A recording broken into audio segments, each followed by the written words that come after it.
ये करेंगे, क्योंकि परिस्थितियाँ कभी पक्ष में रहेंगी ही नहीं, परिस्थितियाँ हमेशा विपरीत ही रहती हैं, और विपरीत परिस्थितियों में ही हम कुछ अच्छा कर पाते हैं। सही बात है कि नहीं? अब जैसे इंग्लिश सीखना, आप तो ठीक है, बहुत से बच्चे ये सोचते हैं कि हम इंग्लिश सीखेंगे बाद में, पहले स्कूल करेंगे, कॉलेज करेंगे, तब हम इंग्लिश सीखेंगे। अगर आप 12th में आ गए तो आप इतने तो समझदार हैं ही हैं कि बताइए इंग्लिश कब सीखना चाहिए, इंग्लिश सीखने की सही उम्र क्या है? मुझे तो ये लगता है कि इंग्लिश तो 6th 7th 8th में ही सीख लेना चाहिए, क्योंकि 9th क्लास में भी आता है, 10th में भी, 11th और 12th में, और हायर एजुकेशन तो फिर इंग्लिश में होती है। लेकिन हम जनरली ये गलती कर देते हैं कि इंग्लिश तो बाद में सीख लेंगे, और फिर उस वजह से जो हम एक्स्ट्रा मेहनत करते हैं, देखिए 2-3 प्रकार की मेहनत होती है। जैसे कि खेती में जो लोग खेती करते हैं वो जानते हैं कि खरपतवार जो हटाते हैं, खेत में खरपतवार क्या होता है? खरपतवार जो फसल के साथ अनावश्यक रूप से जो घास फूस उग जाती है उसको खरपतवार कहते हैं। बहुत से किसान उसको क्या करते हैं, काट लेते हैं, फिर से हो जाता है। बहुत से किसान क्या करते हैं, उसे उखाड़ते हैं, फिर से हो जाता है तब भी। लेकिन कुछ किसान क्या करते हैं, उसमें सीधा हल चला देते हैं, तो हमेशा के लिए खरपतवार नष्ट हो जाती है। सेम थिंग, कोई भी काम करो तो उसमें इतनी परमानेंट मेहनत करो कि दोबारा उसकी आवश्यकता ना पड़े। आप हर साल टेंस रटते हैं, 9th में रटते हैं, पूरी ग्रामर डुएस डायरेक्टर रटते हैं, फिर 9th निकल गई, फिर जैसे ही 10th आती है फिर डुएस डायरेक्टर रटते हैं, फिर बंडर ऑफ साइंस के निबंध रटते हैं, फिर एप्लीकेशन रटते हैं। 10th निकल गई, फिर 11th आती है, फिर वही प्रोसेस, फिर आपने एप्लीकेशन रट लिया, फिर बंडर ऑफ साइंस रट लिया, इस साइंस गेम्स एंड स्पोर्ट्स का रट लिया, 2-3 चीज़ें रट ली आपने, रिपोर्ट रट ली, फिर 12th आया, फिर वही रट लिया, और जैसे ही आप कॉलेज में आए सब भूल गए। अगर ये रटने की बजाय आप ऐसा करें कि अगर आपको ट्रांसलेशन बता दिया जाए तो क्या दिक्कत है? जैसे देखो, मैं हिंदी बोल रहा हूँ, आप इंग्लिश बोलो, आप, इसका मतलब ये है कि आप किसी भी प्रकार का निबंध आप बना सकते हो। ठीक है, ठीक है। जैसे एक बंद कर दीजिए, आगे वाला बंद कर दो, बस। तो जैसे कि मैंने कहा, मैंने सोचा, आई थॉट, मैंने सोचा कि मैं अंग्रेजी सीखूंगा, आई विल लर्न इंग्लिश, परंतु मेरे पास पर्याप्त समय है, आई हैव इनफ टाइम, मैं बाद में सीख लूँगा, आई विल लर्न लेटर, मैं बाद में सीख लूँगा, आई विल लर्न लेटर, परंतु अभी सीखना ठीक है, it is good to learn now, क्योंकि आज करना कल करने से बेहतर है, doing today is better than tomorrow, doing today is better than tomorrow. ठीक है, तो ये अगर मान लीजिए आपको हिंदी आने लगी, हिंदी की इंग्लिश आने लगी, तो आप किसी भी से क्या, अगर आपको हिंदी आने लगी या आपको इंग्लिश आने लगी तो आप आसानी से हिंदी इंग्लिश को ट्रांसलेट कर सकते हैं, बस ट्रांसलेशन सीखे। अब बताइए, अगर कोई आपको बंडर ऑफ साइंस का निबंध दे दे और अगर आपको इंग्लिश बोलना आता है तो क्या आप उसे लिख नहीं पाओगे? अच्छा एक बात बताइए, मान लो हिंदी आपकी भाषा है और मैं आपसे कहूँ कि हाथी पर निबंध लिखिए, जबकि हाथी पर निबंध आपने आज तक नहीं लिखा, आप लिख सकते हो कि नहीं? जबकि आज तक नहीं लिखा आपने। मैं आपसे कहूँ कि महिला सशक्तिकरण पर निबंध लिखिए, वुमेन एम्पावरमेंट, महिला को शक्ति देना, वुमेन एम्पावरमेंट, आपने अभी तक नहीं लिखा, क्या लिख सकते हो कि नहीं लिख सकते? ऑफ कोर्स लिख सकते हो, लिख सकते हो कि नहीं? ऑफ कोर्स लिख सकते हो। अगर मैं आपसे कहूँ कि बच्चों की लाइफ पे निबंध लिखिए, स्कूल लाइफ पे निबंध लिखिए, किसी पे भी निबंध लिखने को मैं हिंदी में कह दूँ, आप लिख दोगे? क्यों लिख दोगे? क्योंकि आपको भाषा आती है, बस इतना सा कारण है। तो यहाँ पे भी हम वही देख रहे हैं, आज हम बता रहे हैं आपको पास्ट टेंस। तो देखिए, पास्ट टेंस जनरली प्रेजेंट की तरह ही होता है, इसमें भी सब कुछ प्रेजेंट जैसा होता है। जैसे कि प्रेजेंट में मैंने कहा था आदतें बताना कि वह चाय पीता है, शराब पीता है, सिगरेट पीता है, पास्ट में वही बात बताएंगे, वह चाय पीता था। सिगरेट पीता था, मतलब कोई पास्ट की आदत बताने के लिए, ठीक है। दूसरा, कोई पास्ट में कोई काम करता था, किसी का स्वभाव था, अब उसे स्वभाव को आदत ही कह देते हैं हम एक प्रकार से, ठीक है। जैसे वह मंदिर जाता था या मैं इस घर में रहता था। कुल मिला के ये है कि हम हर समय 3 समय को जीते हैं, वर्तमान, भूत और भविष्य। 3 समय को जीते हैं कि नहीं। जब आप आए थे क्लास में, ठीक है, वो पास्ट हो गया अब, ठीक है, और थोड़ी देर बाद आप चले जाओगे, ठीक है, तो आपकी जो जाने की जो प्रोसेस है, जब जाओगे तो अभी के हिसाब से तो फ्यूचर है, ठीक है। पास्ट टेंस जब बनाते हैं तो उसमें यही ध्यान रखा जाता है कि आपके टेंस के मतलब आपकी जो सेंटेंस है उसके लास्ट में था आना चाहिए। क्या आना चाहिए? था। लेकिन एक विरोधाभास, अगर था नहीं आया, फिर जब था नहीं आया तो सेंटेंस से ही समझना पड़ेगा कि कहीं पास्ट तो नहीं है। जैसे मान लीजिए मैंने कहा कि मैं स्कूल जाता था, ये तो पास्ट है। लेकिन मैंने कहा कि मैं स्कूल गया, ये पास्ट है कि नहीं। भले ही था नहीं आया पर मैं गया तो था, समझ में तो आ रहा है उसकी एक्टिविटी से। तो मैं स्कूल गया, ठीक है, मैंने स्कूल देखा या मैं स्कूल देखता था, दोनों स्थिति में क्या आएगा? पास्ट टेंस आएगा। चलो ठीक है, तो अब हम पास्ट के कुछ और एग्जाम्पल देख लेते हैं।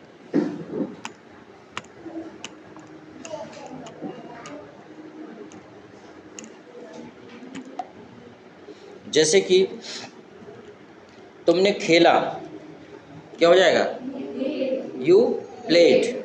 अच्छा, तुम खेलते थे, यू प्लेड। तुमने खेला था, यू प्लेड। समझ गए?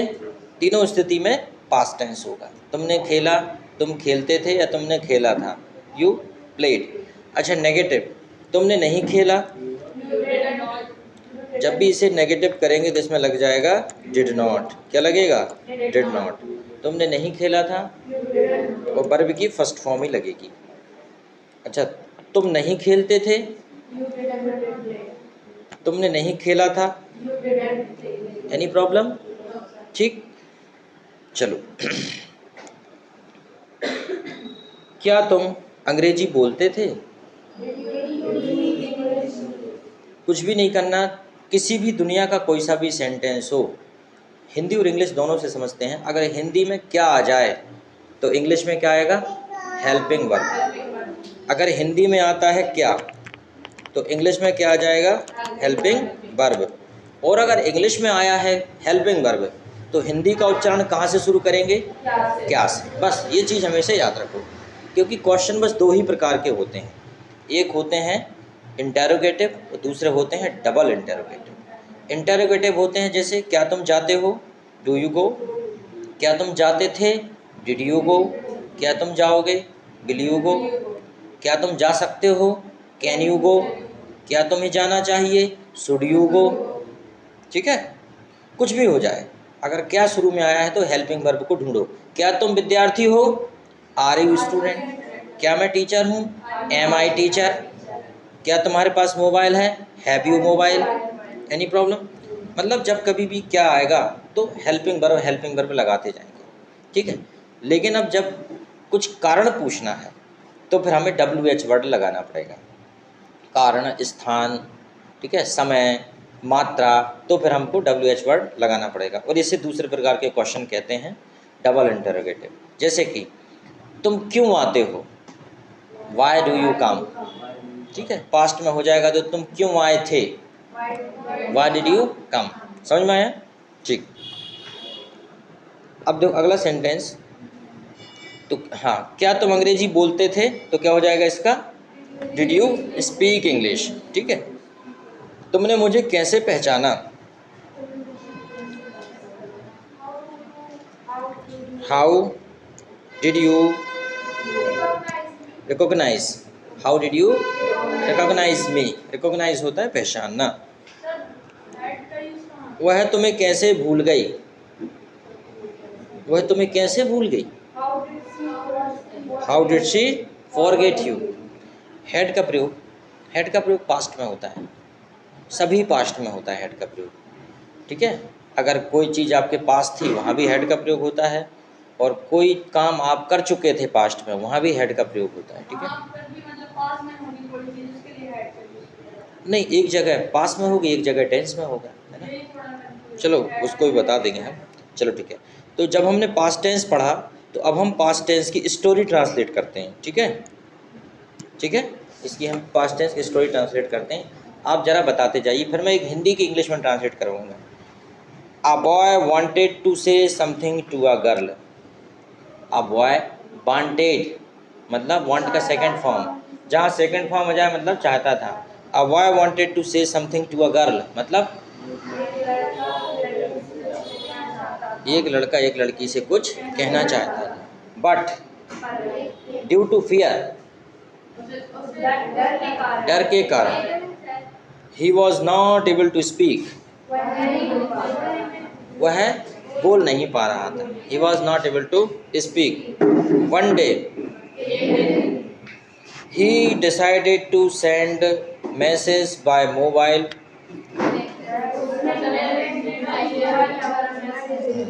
ठीक है, चलो मुझे ही बोलना पड़ेगा, नहीं तो आपकी आवाज़ तो ठीक है, मुझे तो आ रही लेकिन इसमें नहीं आ रही, तो मुझे ही बोलना पड़ेगा।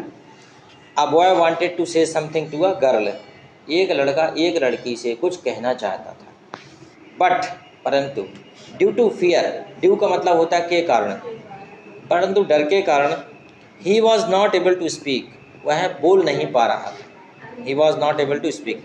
वन डे एक दिन, he decided to send message by mobile, उसने मोबाइल से मैसेज सेंड करने का निर्णय किया, सोचा, डिसाइड किया उसने। डिसाइडेड मतलब निश्चित किया, निश्चय किया। एंड राइट हिज थॉट, और सोचा अपना विचार लिखेगा। ठीक है, फिर है ही डिड द सेम, उसने वैसा ही किया। He did the same, he wrote his matter and sent a message on girl's mobile by his own mobile। उसने he wrote his matter, तो इसमें लिखा है उसने अपना मैटर लिखा, अपने मतलब मन की बात लिखी, या उसने अपना विषय लिखा। he wrote his matter and sent a message on girl's mobile by his own mobile, और अपने मोबाइल से लड़की के मोबाइल पे मैसेज भेज दिया। ठीक है। After some time his mobile rang with message tone, कुछ देर बाद उसका मोबाइल मैसेज टोन से बजा। जो मैसेज टोन होती है ना, अलग अलग होती है, मैसेज पहुंच जाता है तब भी बजता है, मैसेज आता है तब भी बजता है, और कॉल आता है तो अलग टोन बजती है, with message tone.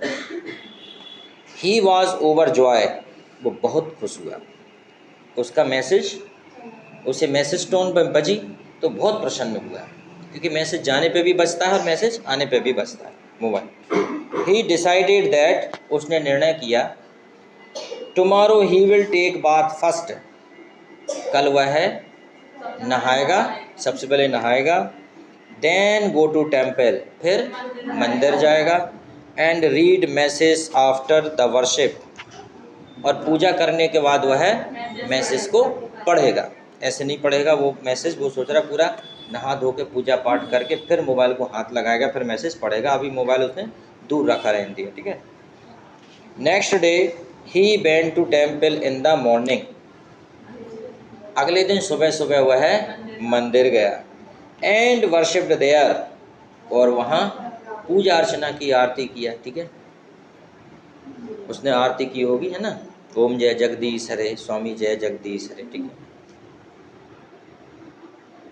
After that, उसके बाद पूजा करने के, आफ्टर दैट कमिंग होम, घर आकर, ही रेड मैसेज, उसने मैसेज पढ़ा। His message was that you have no sufficient balance, उसका मैसेज क्या था, तुम्हारे पास पर्याप्त बैलेंस नहीं है।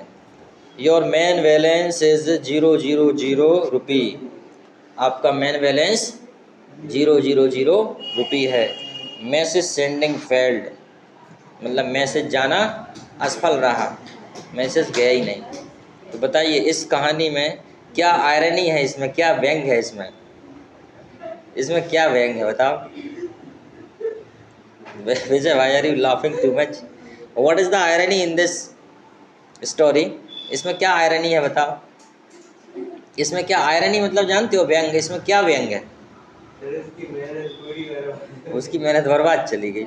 चलो इसी बहाने पूजा पाठ तो कर लिया। ये है कि इसमें यह है कि ज़्यादा, इसका मतलब होता है ज़्यादा ओवर प्रोडक्शन, ओवर प्रोडक्ट, ज़्यादा ही सोच लिया उसने, जबकि उसे एक बार चेक तो कर लेना था कि देखे तो मैसेज कैसा आया। पता चला भैया के पास मैसेज ही नहीं है, गरीब आदमी धरा है, ठीक है, और कल्पना इतनी बड़ी बड़ी कर रहा है, ठीक है। तो आगे समझ में इस टाइप से। अब देखो, अब मैं कुछ हिंदी का बोलता हूँ और आप उसको इंग्लिश में करने की कोशिश करना। मैंने देखा, आई सा, एक लड़का बहुत सुंदर था, वेरी हैंडसम। मैंने पूछा, आई आस्क्ड, तुम कौन हो, हु आर यू। उसने जवाब दिया, उसने जवाब दिया, मैं एक विद्यार्थी हूँ, आई एम अ स्टूडेंट। मैंने पूछा, आई आस्क्ड, तुम कहाँ से आए हो, तो क्या हो जाएगा, from where did you come. अब दरअसल हैव यू कम होगा वैसे तो, पर मैं पास्ट में भी बता रहा हूँ कि तुम कहाँ से आए, इतना कर लें, तो क्या हो जाएगा, from where did you come. अगर मैंने ये बोल दिया तुम कहाँ से आए हो, तो हो जाएगा from where have you come. तुम कहाँ से आए, from where did you come. उसने जवाब दिया, उसने जवाब दिया, मैं भोपाल से आया हूँ। अब देखो, I have come from Bhopal, तो यहाँ पे आई हैव लगेगा, ठीक है। मैंने देखा, मैंने देखा, मैंने पढ़ा, मैंने किया, मैंने पूछा, आई आस्क्ड, मैंने सोचा, आई थॉट, मैंने पढ़ाया, नहीं टॉट, मैंने बेच दिया, आई सोल्ड, मैंने खरीदा, आई बॉट, ठीक है, आई बॉट। मैंने महसूस किया, आई रियलाइज्ड या फेल्ट, है ना, ठीक है। तो सेकंड फॉर्म आ रहा है समझ में।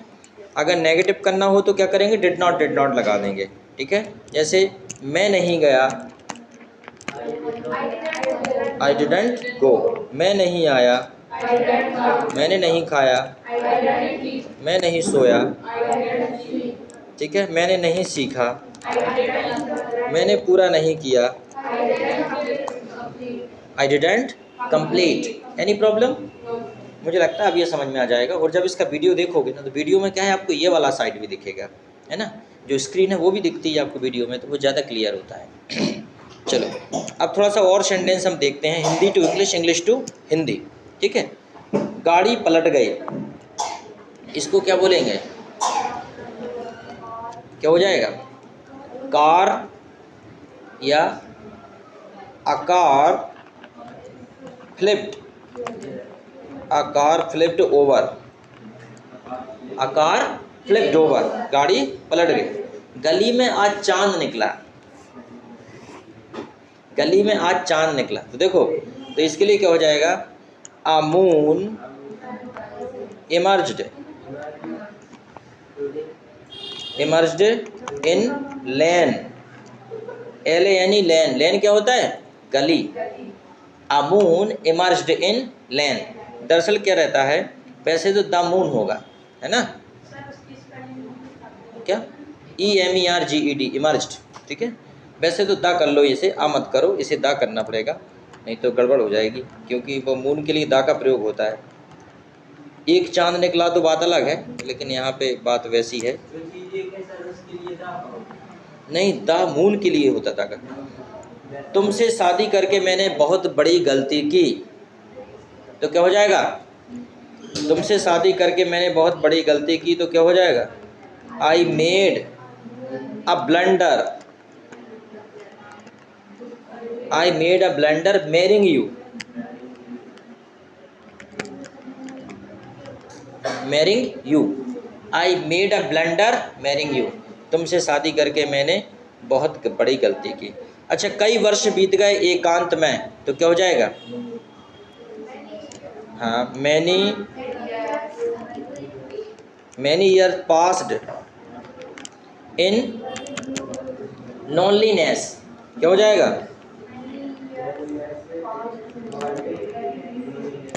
इन loneliness, many year passed in loneliness. अच्छा, तुमने मुझे सबके सामने जलील किया, यू क्या हो जाएगा? Humiliated, you humiliated me in front of all, you humiliated me in front of all. Humiliated मतलब क्या होता है? जलील करना। आप ह्यूमिलिएटेड ना बने तो आप ये भी कर सकते हो, you insulted me in front of all, तुमने मुझे सबके सामने जलील किया। गाने भी बहुत सारे बनते हैं ना इस प्रकार, तुमने मुझे बदनाम किया, बदनाम किया, ऐसा कुछ गाना है ना, पुराना गाना है, पुराना, तुम्हें याद नहीं आएगा, पुराना गाना है इसलिए। एक तो वो गाना है ना, चुटकी जो तूने काटी है चोरी से यहाँ वहाँ, उसमें ही है वो, तूने मुझे बदनाम किया है उसमें क्लाइन। मैं तो से रूठी हूँ मना ले तू मुझको, वो फिर आगे क्या है, वो जाने जा, ऐसा कुछ है। चलो ठीक है। ही डिडंट ट्राई अगेन, इसका हिंदी क्या होगा? इसकी हिंदी बताने की जरूरत नहीं, ही डिडंट ट्राई अगेन, उसने दोबारा कोशिश नहीं की, he didn't try again. You averted your eyes, you averted your eyes, इसका मतलब है तुमने अपनी आंखें फेर ली थीं, यू एवर्टेड योर आइज, तुमने अपनी आंखें फेर ली थीं। Her eyes most with tears, her eyes most with tears, MOIST most with tears, इसका मतलब है उसकी आंखें, आज कितनी बड़ी गलती हो गई देखो, इसमें वो वायर नहीं फंसा है उसका माइक का, इधर फंसा लिया और इतना अच्छा सेशन था और मज़ेदार। कोई बात नहीं, इससे भी अच्छी रिकॉर्डिंग हो जाए, थोड़ी आवाज़ ज़्यादा आएगी, बैकग्राउंड नॉइज़ ज़्यादा आएगा बस। चलो, her eyes most with tears क्या हो जाएगा? उसकी आंखें आंसुओं से भर गईं। She became angry at me for no reason, क्या हो जाएगा?